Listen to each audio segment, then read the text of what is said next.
আপনারা দেখছেন আমতা টিভি। এই মুহূর্তে চলে এসেছে একেবারে কলকাতা মহানগরে। কলকাতার আরো বিখ্যাত কয়েকটি মণ্ডপে আমরা ঘুরে দেখার চেষ্টা করব। সঙ্গে থাকবেন, দেখতে থাকবেন আমতা টিভি।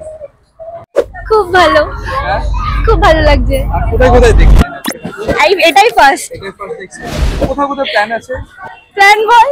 প্ল্যান আরো সামনে সাউথে বাকি সব ঘোরার আছে। নামটা কি? রূপায়ণ। কোথা থেকে আছে? আমরা বেলঘড়িয়া দিয়ে এসেছি। ভালো লাগছে। আর কোথায় কোথায় প্ল্যান করে বেরিয়েছেন? সাউথ আজকে পুরো কভার করব সাউথ, আর এটাই ফার্স্ট ব্যান্ডে।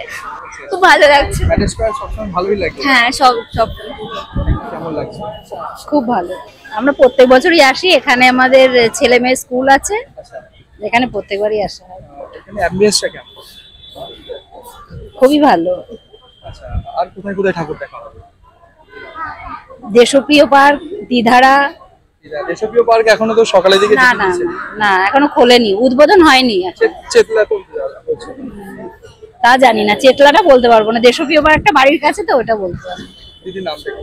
বৈশাখী বিশ্বাস। দিদি কেমন লাগছে? ভীষণ ভালো।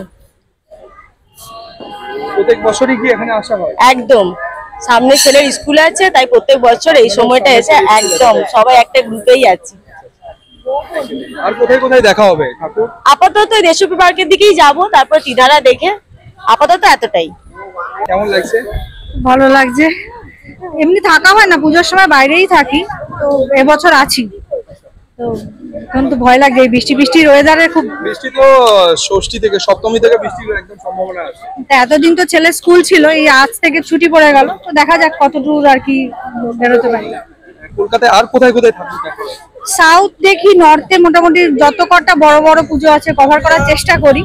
তো মাঝখানে অনেক বছর দেখা হয়নি, কারণ থাকি না বলে পুজোর সময়। ইচ্ছা আছে এবার, যদি বৃষ্টি না বাধা হয় তো ইচ্ছা আছে সাউথ নর্থ মোটামুটি বড় বড় সব ঠাকুর। রনিতা দাস।